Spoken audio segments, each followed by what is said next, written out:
ஒரு காலத்துல பாக்ய நகரம் அப்படின்னு ஒரு பெரிய மாநகரம் இருந்துச்சு. அங்க வம்சிதர் அப்படிங்கிற ஒரு இளைஞன் வாழ்ந்து வந்தான். அவன் ஒரு பெரிய அலுவலகத்துல ஒரு நல்ல உத்தியோகத்துல வேலையில இருந்தான். வம்சிதரோட அப்பா அம்மாவோ கிராமத்துல வசிச்சு வந்துட்டு இருந்தாங்க. வம்சிதருக்கு பட்டணத்திலேயே ஒரு பொண்ணை பார்த்து கல்யாணம் பண்ணிக்கணும்னு தான் ஆசை. ஆனா அப்பா ராகவையாவோட சொல்லுக்கு மறுப்பு தெரிவிக்க முடியாம தன்னோட விருப்பத்துக்கு நேர்மாறா கௌரி அப்படிங்கிற ஒரு கிராமத்து பொண்ண கல்யாணம் பண்ணிக்கிற மாதிரி ஆயிடுச்சு. இப்போ அவங்களுடைய புது வாழ்க்கை ஆரம்பமாச்சு. கௌரி, போய் டீ எடுத்துட்டு வாமா, ஆபீஸ்க்கு கிளம்பணும்ல, நேரம் ஆயிட்டே இருக்கு பாரு. டீ தூள் தீந்து போச்சுங்க, அதான் பால் காய்ச்சிட்டேன். எங்க ஊர்ல எல்லாம் காலையில பால் தாங்க குடிப்பாங்க, அதுதான் உடம்புக்கு ரொம்ப நல்லது. இது பட்டணம் கௌரி, இங்க காலையில இந்த டீ தொண்டைக்குள்ள இறங்கலன்னு வச்சுக்கோயேன், நாள் முழுக்க மூளையே வேலை செய்யாது. உன்னோட ஊர் பழக்க வழக்கத்துல இங்க வந்து திணிக்காத. சீக்கிரமா கடைக்கு போய் டீ தூள் வாங்கிட்டு வா. கடைனா அந்த பெரிய பெரிய கண்ணாடி வச்ச கடையா? அங்க போக எனக்கு பயமா இருக்குங்க. அங்க எல்லாரும் ஏதேதோ பாஷையில பேசிக்கிறாங்க. நான் சொல்றது அவங்களுக்கு எதுவும் புரிய மாட்டேங்குது, அவங்க பேசுறது எனக்கு எதுவுமே புரியலங்க. கடவுளே, ஒண்ணுமே தெரியாதவளை ஏன் தலையில கட்டி வச்சுட்டாங்க. சரி விடு, போற வழியில நான் டீ குடிச்சிட்டு போறேன். நீ வீட்லயே இரு, எங்கேயும் போகாத. யாராவது கதவை தட்டினாங்கன்னா திறக்காத. வம்சிதர் கோவமா சொல்லிட்டு வெளியில போயிட்டான். கௌரியோட கண்ணுல கண்ணீர் வந்துச்சு. தன்னோட கணவனுக்கு பணிவிடை செய்யணுங்கிற ஆசையோட வந்தா. ஆனா இந்த கிராமத்து தனமே அவருக்கு பிடிக்கலங்கிறத அவ இப்பதான் புரிஞ்சுக்கிறா. எப்படி தன்னை மாத்திக்கிறதுன்னு அவளுக்கும் தெரியல. நாட்களும் இப்படியே நகர்ந்துட்டு இருந்துச்சு. ஒரு நாள் சாயந்தரம் கௌரி துவையல் அரைக்கிறதுக்காக ஆட்டுக்கல்ல பயன்படுத்தினா. அந்த சத்தம் பக்கத்து வீட்டுக்காரங்களுக்கு எரிச்சலை கொடுக்க அவங்க வம்சிதர் கிட்ட வந்து புகார் பண்ணாங்க. கௌரி, எத்தனை தடவை தான் உனக்கு சொல்றது, இது உன்னோட கிராமம் கிடையாது. இங்க மத்தவங்களுக்கு தொந்தரவு இல்லாம இருக்கணும். இந்த ஆட்டுக்கல்லு உலக்கையெல்லாம் இங்க பயன்படுத்த கூடாதுன்னு சொன்னனா இல்லையா? அது வந்து அந்த கல்லுல அரைச்சாதான் புளிச்சக்கீரை துவையல் நல்லா இருக்கும்னு உங்களுக்கு பிடிக்குமேன்னு. எனக்கு அதெல்லாம் தேவையில்லை. எனக்கு ருசிலாம் முக்கியம் கிடையாது, நிம்மதிதான் முக்கியம். மானத்தை வாங்காத. என் ஃப்ரெண்ட்ஸ் எல்லாம் நாளைக்கு நம்ம வீட்டுக்கு வராங்க. தயவு செஞ்சு நீ வெளியில வராத, சமையல் கட்டிலேயே இரு. அவங்க உன்னோட ட்ரெஸ்ஸையும் உன்னோட பேச்சையும் பார்த்தா சிரிப்பாங்க. தலை எழுத்து. அந்த வார்த்தை அவளோட மனசுல ஈட்டி மாதிரி பாஞ்சுது. தன்னோட கணவர் தன்னை நினைச்சு இப்படி வெக்கப்படுறாரே அப்படின்னு அவ வருத்தப்பட்டா. அடுத்த நாள் சாயங்காலம் வம்சிதரோட நண்பர்கள் எல்லாரும் வீட்டுக்கு வந்தாங்க. அவங்களும் அவன மாதிரியே ரொம்ப நாகரிகமா இருந்தாங்க. டே வம்சி, வீடு ரொம்ப அழகா இருக்குடா. சரி, அண்ணி எங்க இருக்காங்க? அறிமுகம் பண்ணி வைக்க மாட்டியா?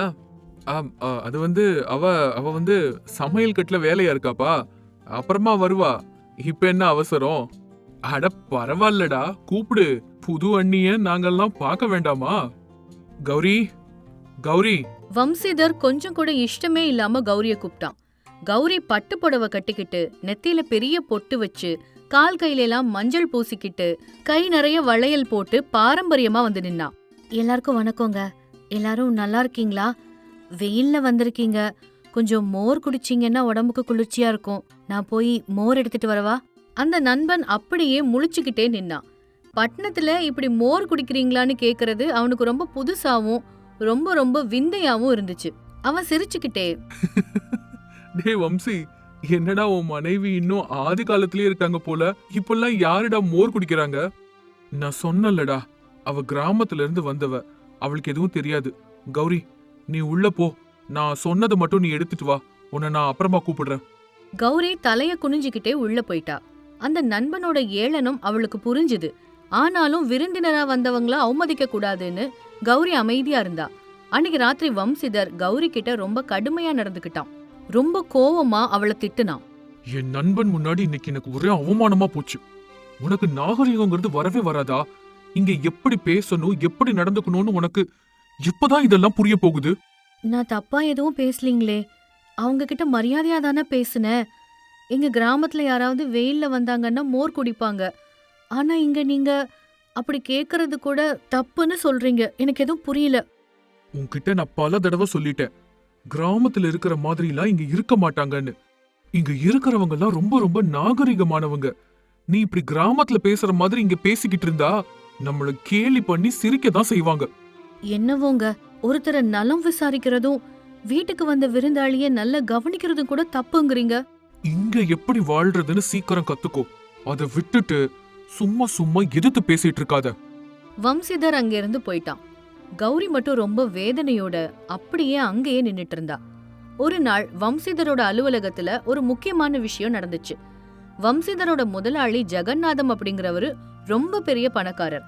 அவர் தன்னோட மகளோட திருமண சம்பந்தமா பேசுறதுக்கு ஒரு ஜமீன்தார தன்னோட வீட்டுக்கு கூப்பிட்டு இருந்தாரு.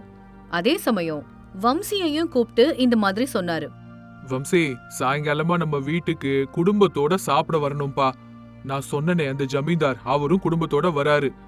எல்லாரும் சேர்ந்து உட்கார்ந்து பேசிட்டு இருக்கலாம். அது ஐயா, என் மனைவிக்கு கொஞ்சம் உடம்பு சரியில்லைங்க. நான் மட்டும் வரேனே. அப்படியா? நேத்து தான் உங்க அப்பா கிட்ட பேசின, மருமகன் நல்ல சுறுசுறுப்பா இருக்கான்னு சொன்னாரு. சரி, முயற்சி பண்ணி பாரு, முடிஞ்சா அவளையும் கூட்டிட்டு வா. வம்சிதர் வீட்டுக்கு வந்து ரொம்ப தீவிரமா யோசிச்சான். கௌரிய கூட்டிட்டு போனா அங்க ஏதாவது தப்பு செஞ்சு தன்னோட மானத்தை வாங்கிடுவாளோ அப்படிங்கிற பயம். கூட்டிட்டு போகாட்டி முதலாளி என்ன நினைப்பாரோன்னு கவலை. கடைசியில கௌரிய கூட்டிட்டு போகலாம் அப்படிங்கிற முடிவுக்கே வந்தான். கௌரி, இன்னைக்கு என் முதலாளியோட வீட்டுக்கு போறோம். அங்க பெரிய பெரிய மனுஷங்கள்லாம் இருப்பாங்க. தயவு செஞ்சு வாயை திறந்து பேசாத. நான் சொல்றது கவனமா செய். யாராவது பேசுனா தலைய மட்டும் ஆட்டு. உன் கிராமத்து பாஷையெல்லாம் அங்க வாயை திறந்து தயவு செஞ்சு பேசாத. சரிங்க, நான் அமைதியாவே இருந்துடுறேன். உங்க கௌரவத்துக்கு என்னால எந்த குறையும் வராது. 2 பேரும் சேர்ந்து ஜெகநாதனோட வீட்டுக்கு போனாங்க. கொஞ்ச நேரத்துல அங்க சாப்பாடும் பரிமாறப்பட்டுச்சு. மேஜ மேல விதவிதமான உணவுகள் எல்லாம் இருந்துச்சு. ஆனா ஜமீன்தாருக்கு அது எதுவுமே பிடிச்ச மாதிரி தெரியல. அவர் முகம் சுழிச்சபடி உட்கார்ந்திருந்தாரு. ஜெகநாதம் ஐயா, எல்லாமே நல்லாதான் இருக்கு. ஆனா என்னவோ எனக்கு இன்னைக்கு எதுவுமே சாப்பிட பிடிக்கல. இந்த மசாலா, இந்த எண்ணெய், இந்த சாப்பாடுலாம் சாப்பிட முடியல. ஏதாவது எதம்மா வீட்டு சாப்பாடு மாதிரி இருந்தா நல்லா இருக்குமேன்னு தோணுது. அடடே, சரி, சமையல்காரனை கூப்பிட்டு சீக்கிரம் செய்ய சொல்றேன். உங்களுக்கு என்ன வேணும்னு சொல்லுங்க. எனக்கு என்ன வேணும்னு எனக்கே தெரியலங்க. ஏதோ ஒரு குறையாவே இருக்கு. எல்லாரும் அப்படியே அமைதியா இருந்தாங்க. வம்சிதரும் என்ன செய்யறதுன்னு தெரியாம பாத்துட்டு இருந்தான். அப்போ அமைதியா உட்கார்ந்துட்டு இருந்த கௌரி மட்டும் மெதுவா எந்திரிச்சா. ஐயா, மன்னிக்கணும், நீங்க பெரியவங்க. நீங்க தப்பா நினைக்கலன்னா நான் ஒரு வார்த்தை சொல்லலாமா? கௌரி, பேசாம இரு. அனாவசியமா பெரியவங்க விஷயத்துல தலையிடாத. பரவாயில்லம்மா, நீ சொல்லு. நீங்க பயணம் செஞ்சு வந்ததாலும் வேற வேற இடத்து தண்ணிய குடிச்சதுனாலும் உங்க வாய் கசப்பா இருக்கலாம். எங்க ஊர்ல இப்படிப்பட்ட நேரத்துல எல்லாம் சுட சுட சாதத்துல கொஞ்சம் நெய், பருப்பு, அப்புறம் ஆவக்காய் ஊறுகாலாம் போட்டு சாப்பிடுவாங்க. அதோட மோர்ல உப்பு, இஞ்சி எல்லாம் தட்டி போட்டு குடிப்பாங்க. அப்படி செஞ்சா நாக்குக்கு ருசியாவும் வயிற்றுக்கு எதமாவும் இருக்கும். நீங்க சரின்னு சொன்னீங்கன்னா, அனுமதி கொடுத்தா உங்க சமையல் அறையில அந்த பொருட்கள்லாம் இருந்துச்சுன்னா நான் அதை தயார் பண்ணி கொண்டு வரேன். வம்சிதருக்கு ஒரு நிமிஷம் நெஞ்சே நின்னு போச்சு. இவ்ளோ பெரிய ஜமீன்தாருக்கு பருப்பு சோறும் மோருமா? இந்த கிராமத்து தனம் இவளை விட்டு எப்பதான் போய் தொலையுமோ? இப்படி கோவமா நினைச்சான். அவ்வளவுதான், என் வேலை காலியாக போகுது. ஜமீன்தார போய் பருப்பு சோறு ஊறுகாயும் சாப்பிட சொல்றியே, நிஜமாதான் சொல்றியாமா? எனக்கு வேண்டியதும் அதான். சின்ன வயசுல எனக்கு வாய் கசப்பா இருந்தா என் அம்மாவும் இதே மாதிரி தான் சொல்லுவாங்க. நீ அம்மாவை ஞாபகப்படுத்திட்ட. இந்த பட்டணத்து சாப்பாடுலாம் சாப்பிட்டு சாப்பிட்டு அழுத்து போயிடுச்சுமா. தயவு செஞ்சு எனக்காக போய் அதை செய். இப்படி சொன்னாரு ஜமீன்தார். கௌரி கடகடன்னு எந்திரிச்சு போய் சொன்னது எல்லாத்தையும் தயார் பண்ணி பரிமாறினான். அற்புதம், அமோகம், அமிர்தம் மாதிரி இருக்குமா.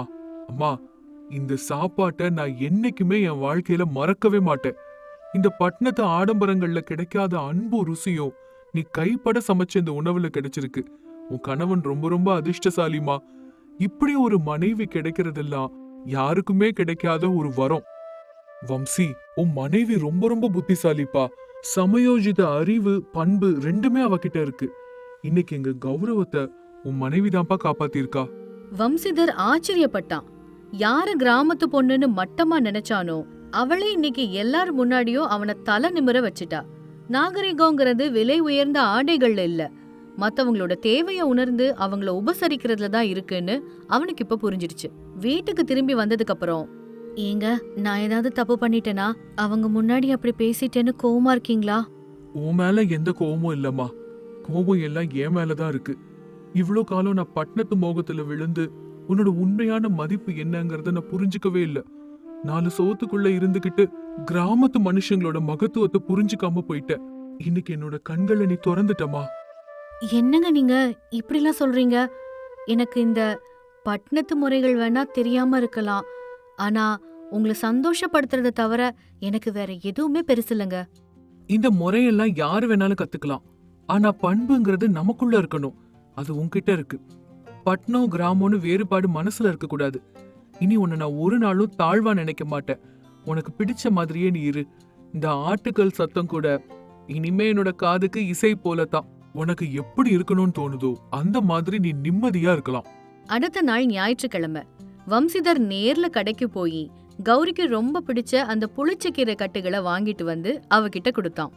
கௌரி, உனக்கு ரொம்ப பிடிச்ச அந்த புளிச்சக்கீரை துவையல நீ ஆட்டுக்கல்லிலேயே அற. நான் உன் பக்கத்துல உட்கார்ந்து அதை பார்த்து ரசிக்க போறேன். இந்த பட்டணத்து சாப்பாடை விட உன் சாப்பாடுதான். எனக்கு பரம ஆனந்தம். அன்னையில இருந்து அவங்களோட வாழ்க்கை புதுசா ஆரம்பிச்சது. வம்சிதர் பட்டணத்து வேகத்தை குறைச்சுக்கிட்டு கிராமத்தோட அமைதிய கொஞ்சம் கொஞ்சமா ரசிக்கவும் கத்துக்கவும் ஆரம்பிச்சான். கௌரி கூட பட்டணத்து விஷயங்கள் எல்லாத்தையும் கத்துக்கிட்டாலும் கிராமத்து ஆன்மாவை இழக்காம எல்லார்கிட்டயும் ரொம்ப அன்பா பாசமா பழக ஆரம்பிச்சா. போத்தலூருன்னு ஒரு சின்ன கிராமத்துல வீரையா லட்சுமின்னு ஒரு தம்பதிகள் இருந்தாங்க. வீரையா ரொம்ப அமைதியானவர், கஷ்டப்பட்டு உழைக்கிற விவசாயி. நிம்மதியா போயிட்டு இருந்த அவங்களோட வாழ்க்கையில ஒரு நாள் ஒரு கடிதம் ஒண்ணு வந்துச்சு. அன்னைக்கு காலையில, லக்ஷ்மி, லக்ஷ்மி, இங்க வா. இருங்கங்க, டீ போட்டுட்டு இருக்கேன். காலையில எந்திரிச்சதுமே டீ குடிக்கலன்னா அந்த நாள்ல உங்களுக்கு எந்த வேலையுமே ஓடாதே. தினம் இருக்கிற சங்கதி எல்லாம் விடுடி. உனக்கு இடி மாதிரி ஒரு விஷயத்தை இப்போ சொல்ல போறேன். ஐயோ, என்னங்க அப்படி? உங்க அண்ணனும் மதினியும் அவங்களோட ஒரே பையனை கூட்டிட்டு நம்ம வீட்டுக்கு வர போறாங்களாம். எங்க அண்ணனா? அவன் போன வாரம் தானே குடும்பத்தோட வந்துட்டு போனா. அவனுக்கு ஒரே ஒரு பொண்ணு தானே இருக்கா. பையன் எங்கேன்னு வந்தான்? ஷோ, அது இல்லடி. என்னோட அக்கா, அத்தான், அப்புறம் மருமக எல்லாரும். அதானே பார்த்தேன். மூக்கு எங்கன்னு கேட்டா தலைய சுத்தி தொட்டு காட்டுற மாதிரி இருக்கு. ஏன் நேரடியா சொல்ல மாட்டீங்களா? லெட்டரை பார்த்ததுல இருந்து என் மூளையே வேலை செய்யல. போட்டு விடுங்க, அவங்க எல்லாம் வரட்டும். 4 நாள் இருந்துட்டு அப்புறம் போறாங்க. உனக்கு என் அக்காவை பத்தி முழுசா தெரியல. சரி விடு, நீயே பார்க்கத்தானே போற. ஆ, சரி சரி, நான் போய் உங்களுக்கு டீ எடுத்துட்டு வரேன் அப்படி சொல்லிட்டு போயிட்டா. வீரையா என்னவோ பதட்டமாவே தான் இருந்தாரு. நாட்களும் போச்சு. 2 நாள் கழிச்சு வீரையாவோட அக்கா கஸ்தூரி, அவரோட கணவர் ராமசுவாமி, அப்புறம் பையன் ரவி எல்லாரும் வீட்டுக்கு வந்தாங்க. டே தம்பி, லக்ஷ்மி வீட்ல இருக்கீங்களா? வந்துட்டீங்களாக்கா? வாங்க வாங்க. நானே வண்டி எடுத்துட்டு கூப்பிட வரலான்னு இருந்தேன். பரவாயில்லடா மாப்ள, இவ்வளவு தூரம் வந்துட்டோம், வீட்டுக்கு வர மாட்டோமா சொல்லு. எப்படி இருக்கீங்க அத்தான்? டே ரவி, நல்லா படிக்கிறியாடா? ரொம்ப நல்லா படிச்சிட்டு இருக்கேன் மாமா. அண்ணி உள்ள வாங்க, அப்புறமா நல்லா விசாரிச்சுக்கலாம். முதல்ல கை கால்லாம் கழுவிட்டு வாங்க. பலகாரம் எடுத்து வைக்கிறேன். எப்ப சாப்பிட்டீங்களோ என்னவோ. ஆமா லக்ஷ்மி, ரொம்ப ரொம்ப பசியாதான் இருக்கு. வாங்க வீட்டுக்குள்ள போலாம். இப்படி சொல்லிட்டு எல்லாரும் வீட்டுக்குள்ள வந்தாங்க. எல்லாரும் சேர்ந்து உட்கார்ந்து பலகாரங்கள் சாப்பிட்டாங்க. 2 நாட்கள் கடந்து போச்சு. கஸ்தூரி, அவளோட கணவர், அப்புறம் பையன் ரவி அவங்களுக்கு என்னெல்லாம் வேணுமோ அதெல்லாம் சமைக்க சொல்லி சாப்பிட்டுட்டு இருந்தாங்க. இது எல்லாத்தையும் பார்த்த வீரையா அன்னைக்கு ராத்திரி, லக்ஷ்மி, வேலை ரொம்ப ரொம்ப அதிகமாயிடுச்சுல்ல, பாக்குறதுக்கே ரொம்ப சோர்வா இருக்கியே. ஐயோ அப்படிலாம் எதுவும் இல்லங்க. சொந்தக்காரங்க வந்தாங்கன்னா வேலை அதிகமாக தானே செய்யும். இருக்கும் தான், ஆனா அக்காவும் உன் கூட சேர்ந்து ஏதாவது வேலை பார்த்தா நல்லா இருக்கும். எல்லாரும் சேர்ந்து வேலை பார்க்கும்போது அவ்வளோ சோர்வா தெரியாது. நீ மட்டுமே ஒரே ஆளா செய்யறதுதான். சரி, எனக்கு செய்ய வராதுன்னு நீ சொன்னாதான் என்ன? ஐயோ அதெல்லாம் எதுவும் இல்லங்க. பாவம் 4 நாளைக்கு நிம்மதியா ஓய்வு எடுத்துட்டு போலான்னு வந்திருக்காங்க. இதெல்லாம் ஒரு விஷயமே இல்ல. உனக்கு என் அக்காவை பத்தி சரியா தெரியாது லட்சுமி. எப்பவும் வேலையில இருந்து தப்பிச்சுக்கணும்னு தான் அவ பாப்பா. இத்தனை வயசானாலும் அக்காவும் தம்பியும் இன்னும் மாறவே இல்ல. சின்ன பிள்ளை மாதிரி இன்னமும் புகார் சொல்றீங்க. சரி சரி, ரொம்ப நேரம் ஆயிடுச்சு, படுங்க. இப்படி சொன்னா லக்ஷ்மி. 2 வாரங்கள் ஆயிடுச்சு.